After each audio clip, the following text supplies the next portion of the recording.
right. So good afternoon. Welcome to the afternoon session of the Dairy Forage Seminar Series. Glad to have you this afternoon, and hopefully with a little bit of wind coming through, a little breeze coming through to cool you down. For those that I don't know, my name is Dennis Hancock. I get to be the Center Director for the U.S. Dairy Forage Research Center, which is part of USDA ARS, and we operate in partnership with UW-Madison here on campus in Madison. We have 2 research locations based here in Madison, and we also have a 3rd research location up in Marshfield, central Wisconsin. And so we really appreciate you coming out today. And every year we put on these seminars as part of World Dairy Expo to kind of highlight some of the interesting work that we think is going on around in the country. And today I'm really excited about the developments here that Luiz has made with the new Milk 2024 program. And so I'm going to turn over to Luiz to go through that. And I also want to remind folks that if you didn't get a handout, Lynn back there's got some. If you want to raise your hand, we'll get you one. One other real quick reminder or announcement that I meant to make is that UW-Platteville and UW-River Falls is asking for opportunities to meet with producers. They're actually putting on a luncheon today, and even though it's after the lunch hour, you can still go by there until 2:30 this afternoon and to go by and get a free lunch, as well as to provide them some input on some of your needs for their location as well. So with no further ado, Luiz, we appreciate you being here. Thank you, Dennis, for the introduction, and thanks for having me. Thank you all for attending this presentation. So our goal today is to discuss a little bit of our Milk 2024 model, which is not necessarily a new tool, right? It's a revised tool with the goal to predict energy value of corn silage. If you don't know the use for that, if you go outside, when you see some of the Ford Super Bowl winners, you will see that they have that number there, okay? And they used to have the previous version as well, okay? But from our perspective, that's not because of the Super Bowl that we created that. Okay, we appreciate the use of the equations this way, but from our perspective, our goal is to understand how can we put an energy value into either hybrid selection or management practice associated with corn silage production. So thinking from that perspective, hybrid selection for corn silage, as well as other practice, they may change nutritive value, right? Depending on the year or how you prepare your feed or the specific seed that you use, you may see differences in NDF, starch, and the digestibility of those nutrients, right? But selecting what is the best approach sometimes is challenging, right? So this specific index, the milk index, was created in order to assist producers as well as consultants to select corn hybrids based on energy content and yield, okay? So we are not trying to take yield out of the equation, obviously, right? It's a very important part of that. The only thing that we cannot estimate with this model are traits associated with plant health, right? But please do not disconsider those, right? We know that those are extremely important. And from our perspective, obviously, if you have poor plant health, this should translate in lower energy value. But we cannot actually add a number. Hey, this hybrid is not great for plant health, so it increase or decrease the energy value. Okay, so keep that in mind. Is another trait that you have to pay close attention to, although probably it's not one trait, right? There are many traits for plant health, I believe. So at the end of the day, when we talk about hybrids or management practice, what we are trying to do with the milk model is to estimate what is the potential milk yield per ton of corn silage that you could produce, or alternatively, what is the total amount of milk per acre that you could produce. The milk per ton is associated with the energy value, and the milk per acre is a combination between energy value and yield, okay? So this model is not new, okay? It actually, the first milk model was in the early 90s, okay? And if you're wondering, no, I was not part of the model. Okay, I wish I was. I'm pretty sure I would know much more about silage today if I was part of that. But that model evolved over the years, right? So for corn silage specifically, we had the Milk 2000 and then later the Milk 2006. But earlier this year, we actually released the Milk 2024. Okay? So again, this is an update related to the last version, which is the Milk 2006. So just to illustrate a little bit of why we work closely with energy values, this is just a representation, calculations made by Dr. John Gazer. Basically, what John did is he tried to separate how corn silage total digestible nutrients are affected by different numbers, okay, or different nutrients, if you will. And 75% or close to 75% is associated with starch and NDF, not only concentration, but also digestibility, okay? And because of that, TDN became one of the pillars of this milk index model, okay?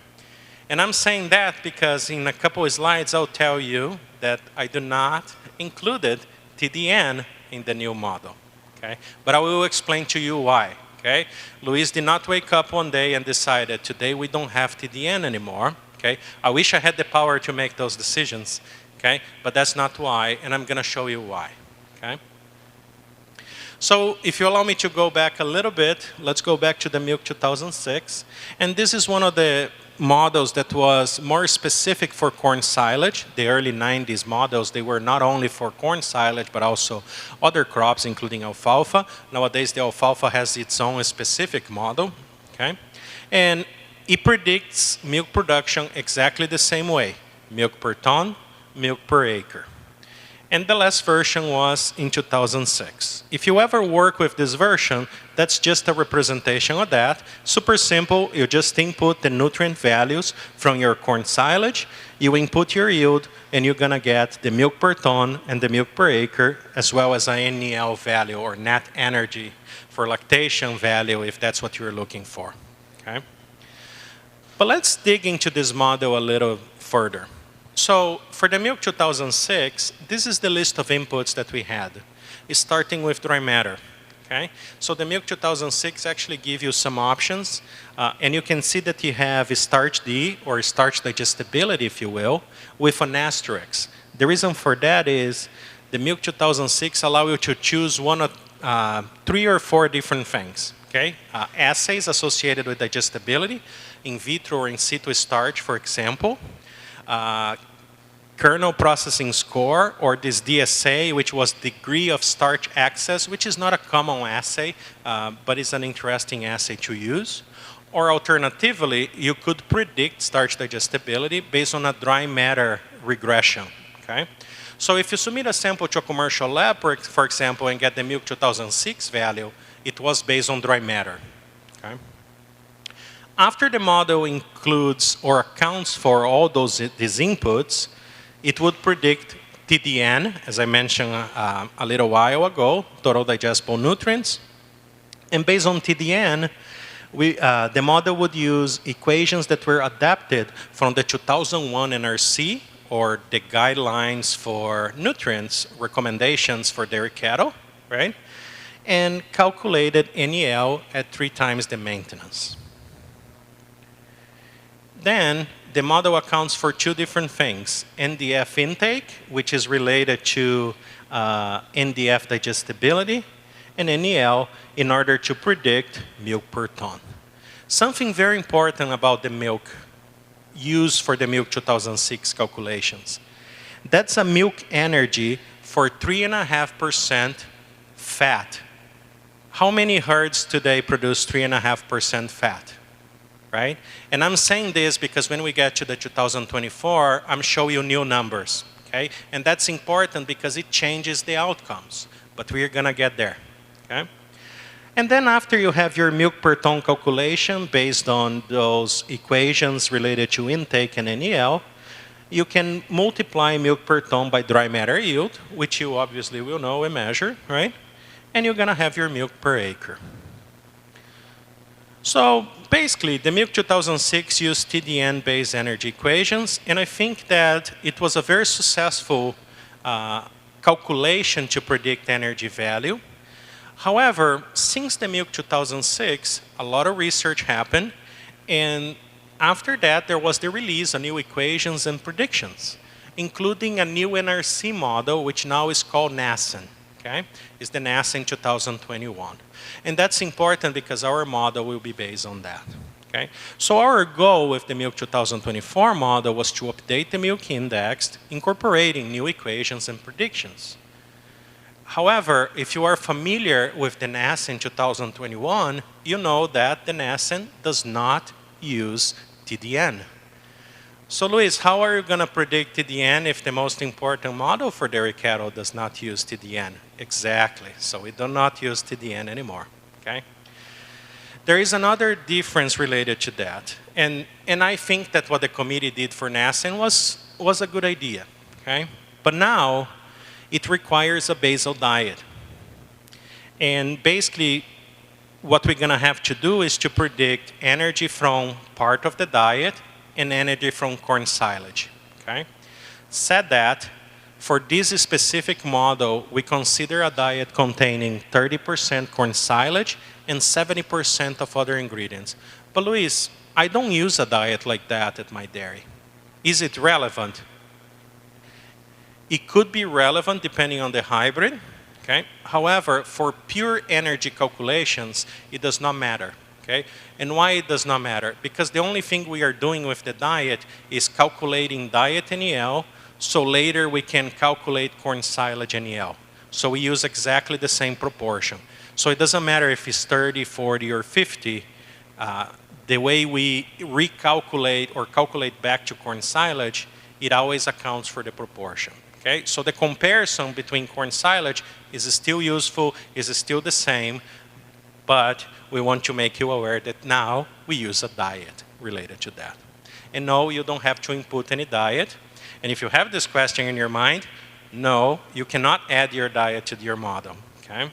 And the reason for that is we believe that adding different diets could change the milk numbers, and consequently, we would have variable ways of calculating, which will be detrimental to whoever is comparing hybrids. Okay?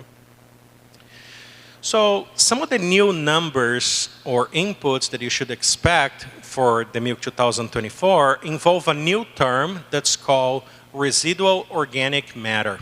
Okay?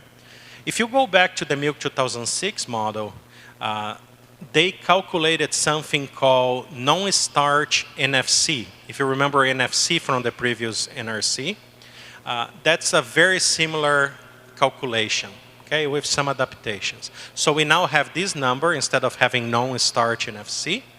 We use total fatty acids instead of fat, and we use protein digestibility. Luis, is protein digestibility common measure by commercial laboratories? No. So how do we account for that? Okay? We actually use book values coming from the NRC. But does it matter for us? Well, until we are able to measure that routinely and economically viable way, okay, I don't think we should consider that. And to be honest with you, the variation is actually low in corn silage. Okay? It will be much more important in legumes or grasses other than corn silage. Another important change that we made is that now we use more mechanistic models for starch and NDF digestibility. We use 7-hour starch in vitro or in situ, depending on the laboratory that you guys use. And we estimate a KD. Luis, do you use the laboratory KD? No. Each lab has their own calculations. We use our calculations, so it's always calculated the same way. Okay?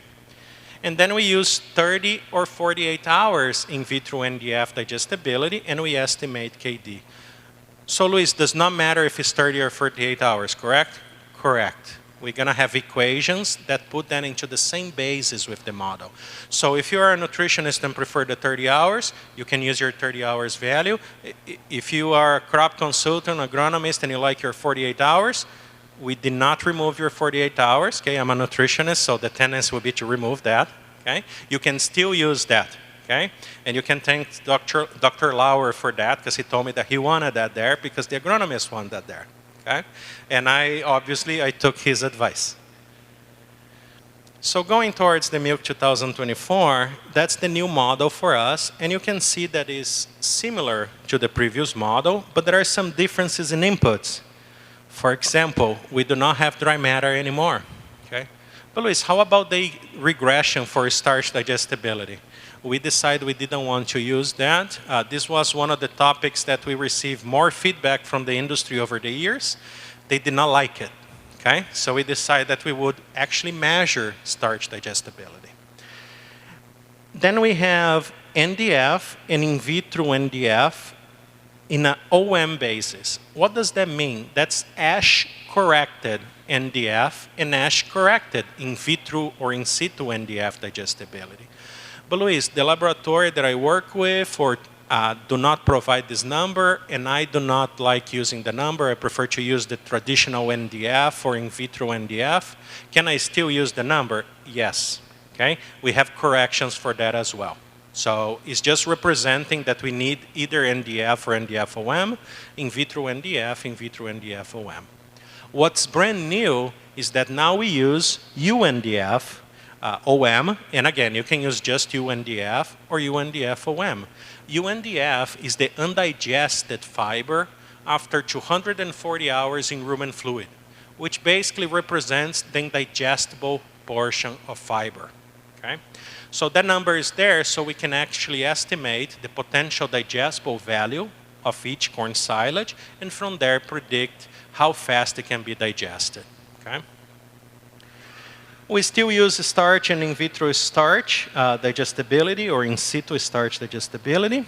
And we use ether extract. Luis, why do we use ether extract? It's a common number, okay, to be reported by commercial labs, and we calculate towards total fatty acids for the equation. You don't have to worry about that, okay? And then we use ash as well. Ash now is super important because the way we predict the NDF-OM and in vitro NDF-OM, if you don't have that value, is by using NDF and ash. Okay, and we have some equations to predict that. After we go with all those inputs and we correct for the proportion in the diet the corn silage is, 30%, we calculate corn forage or corn silage digestible energy. And then we use the diet that I show you to calculate the basal diet digestible energy, and combine, we have diet digestible energy. The reason why we do that is because later we have to correct for the fecal or endogenous fecal material. Okay? We cannot do that just for corn silage. We have to use the model to do that for the diet. That's one of the reasons why we decide to use this approach. So then we use diet digestible energy. We predict the losses using the Nassen model equations. And we have diet NEL. And then, because we know the proportion of corn silage in the diet, we can back calculate corn silage NEL exactly as the Milk 2006 would have as a number, a metric. Okay? Luis, is the calculation we're doing 100% accurate? No. Okay? And we do know that, but this is the best we could do based on the difficulties associated with the model. Hopefully, with continuous research, we'll be able to actually continue to adjust those values, but that's the best correction that we could utilize. Okay. Then, very similar to what the Milk 2006 did, we're going to have dry matter intake, which will be predicted using some of the Nassen equations for gut fill of the ration. And we're going to predict corn silage intake based on the corn silage inclusion. The corn forage or corn silage NEL will be used to predict milk per ton together with dry matter intake. But remember, I told you we changed the milk values. Now we are talking about milk that's 4% fat, 3.1% protein, and 4.8% lactose. I also heard that you guys are doing great, so in some years we're going to have to bump those fat numbers again. I have a feeling, right, that I heard that are reaching, what, 4.5 and beyond, right? So in the future, I guess we'll have to account for that. For now, we only account for 4% fat, okay? But what does that mean to you? What that means to you is there is a need for more energy to produce the Milk 2024 milk than to produce the Milk 2006 milk. because of the nutrients, okay? And how does that change what you see? Well, if it needs more energy to produce 1 unit of milk, it means that the numbers will be a little bit lower, okay? So if this year you saw some of your corn silage coming back with lower numbers, you know, and you were thinking, Luis, did I do anything wrong, or are the hybrids that I selected a little bit worse? I'm very tempted to say yes, so you can get a discount, okay? But no, okay? Your hybrids are still good, your management are very likely still good. Very likely the lower numbers are because the equations need to push milk that way, okay? And after you have milk per ton, you multiply by dry matter yield and you have milk per acre. So we run a comparison just to understand what does that mean to change the model from the 2006 to the 2024. And basically, we got a data set. It was a very large data set beyond 800,000 samples. Okay, the data set came from 3 commercial laboratories, Dairyland Labs, Cumberland Valley, and Rock River. And then we start calculating the normal values for each nutrient. The normal values are the central 2/3 of those samples. Okay, what does that mean? Very low, very high values for any variables, we decide to don't use for this exercise. It's not that you don't see those values, we just didn't use for this specific calculation, okay? That's the average and standard deviation as well as minimum and maximum for all of those. And that's what we use to predict milk for what I'm gonna be showing you the next slide, okay? So in order to understand the new model, we also try to understand the previous models. So we calculate the Milk 2000, even though we don't use the Milk 2000 since Milk 2006 was released. And then we have 2 values for Milk 2006. One calculated with in vitro starch digestibility, and one using dry matter. Okay, dry matter, which is the most commonly reported value by commercial labs. And then we have the Milk 2024. What I think is very important to see is, first, okay, if you use the first Milk 2006 value, which is based on dry matter, the average value for Milk 2024 is lower. As I said, now we need more energy to produce the same amount of milk. But if you pay attention to the standard deviation, our standard deviation actually is also smaller, and this will be important in a second, okay? And then you can see that for minimum and maximum, both values are lower than the Milk 2006, but for the maximum is much lower if you consider the milk values calculated with dry matter concentration. Okay? And that's important because let's use the Forage Super Bowl winner as an example, right?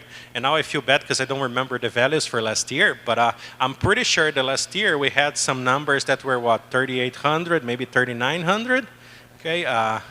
And for this year is what, 34, the highest BMR or so, right? So that's a huge change. And this is related to some of those calculations, okay?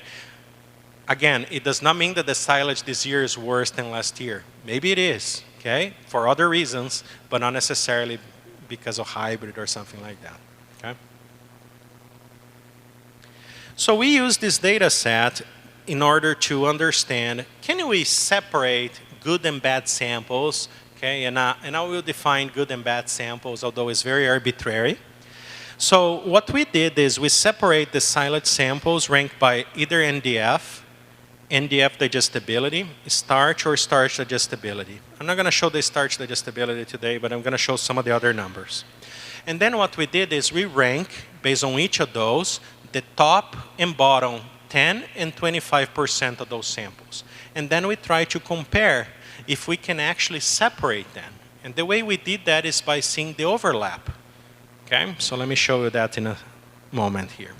So let's use the NDF as an example. So I consider low quality in this case, okay, high NDF concentration, and high quality lower NDF concentration.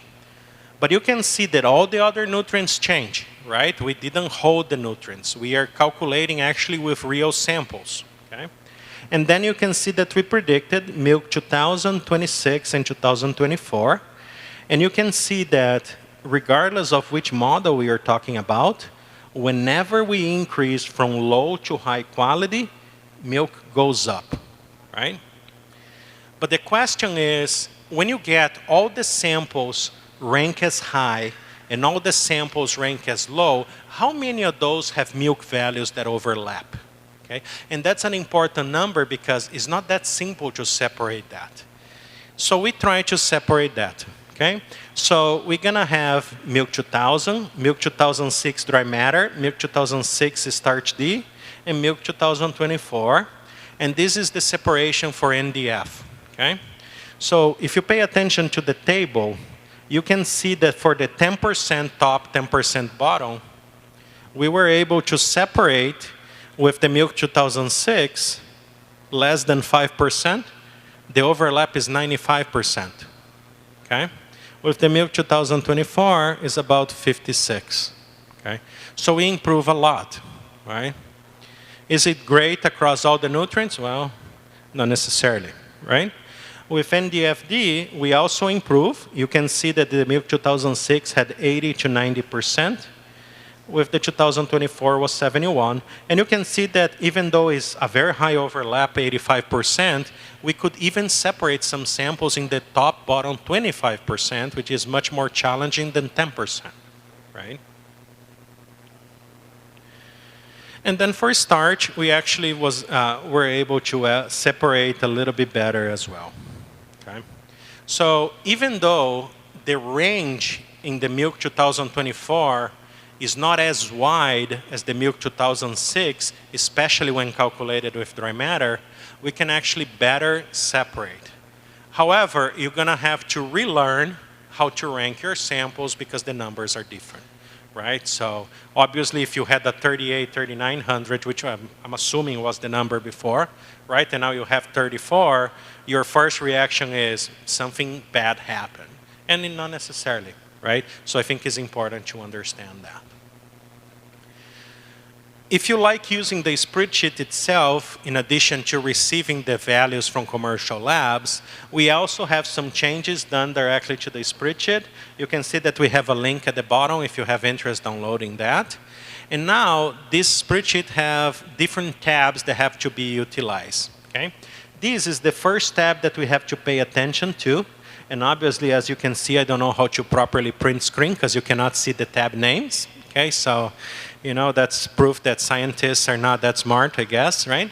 So from there, this specific tab is related to understand your fiber choices.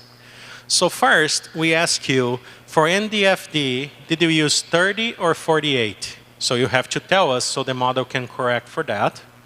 After that, we ask you, did you correct Forage? And then you have to say yes or no for NDF, NDFD, and UNDF.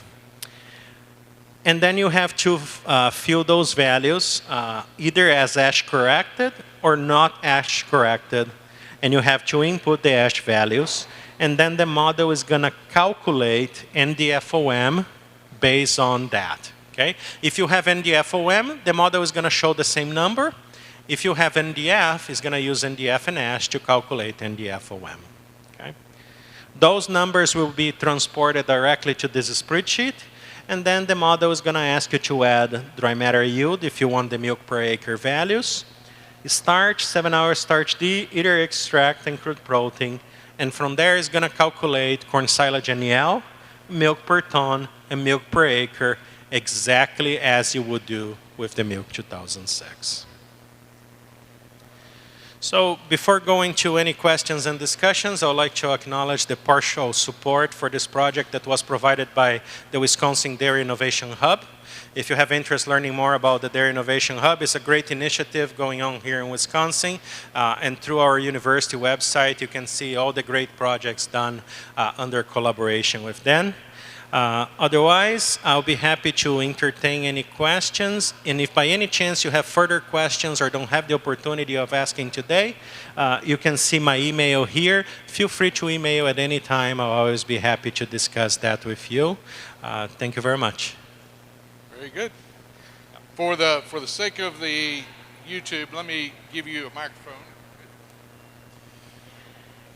So we were using, have looked at milk 2006 for other forages as well. And I notice, we're focusing solely on corn silage in this discussion.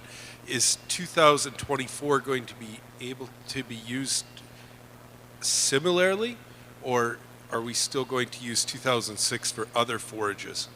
Yeah, that's a great question. And it's a question that we receive a lot, so I appreciate that. So if you go back to the Milk 2006, the development was specific for corn silage, but many people utilize for other crops like sorghum, for example, right? In our case, we develop exactly the same way with a focus on corn silage, but we believe it can be used towards sorghum silage and other crops as well. But however, because we don't have as much research with the other crops together with this new value, I suggest you to be careful with that and make sure that some of the values are not very unusual, right? But in my opinion, I don't see why you cannot use crops that are similar to corn silage using the Milk 2024. Obviously, for alfalfa, for example, we have a specific spreadsheet that will account better for alfalfa than what we could do with this spreadsheet, but I don't see why you couldn't do that. And if you ever see and have suggestions on how to do better with the other crops, we will be happy to learn that as well. So, great question. Other questions?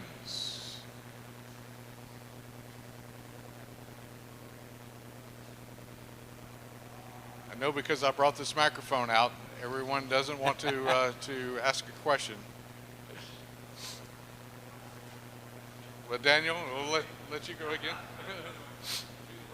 Okay. So talking about starch availability, so you said, in the previous one it was just solely moisture, and now we're talking about the starch availability. Could you, and even fiber digestibility, we understand that there are some variations between labs, the assays, their approach. How does that translate? I mean, are we using it, can we still use Milk 2006 across labs, or 24? Are you comfortable with it, or is it more for comparisons within the same lab? For research purposes? Yeah, that's a great question. And yes, the Milk 2006 was primarily based on dry matter for some of the starch D, but you had the option of choosing starch D, right? So for research, a lot of the data was actually done with starch D when comparing hybrids and things like that. For the 2024, because we decide to only use starch D, it kind of limits a couple of things. However, the way I see utilizing that across labs did not change, right? Obviously, starch D varies drastically between labs compared to some other nutrients, but the other nutrients also vary, right? So from a researcher perspective, our recommendation is to never actually compare silage samples coming from different labs, right? Regardless if we are talking about starch D, NDF-D, or nutrients in general. The way I see the best use, not only related to the milk model, but also silage analysis, is be consistent with the laboratory that you use, because you will be comparing apples and oranges otherwise. But if you compare using the same lab, I think you should be fine. However, I think that the starch D assays, they are not as sensitive as we would like for our calculations. So our KD variation is not as high as I would like it to be. And the reason for that is we don't have enough research with dairy cows and rumen models trying to predict that. And I think as we continue, we should be able to have better predictions. I think we were too conservative in those calculations, but we made the decision of being more careful than not, because otherwise could be very bad, right? But yes, absolutely. Always analyze the same way and evaluate the same way. So. All right, Marta.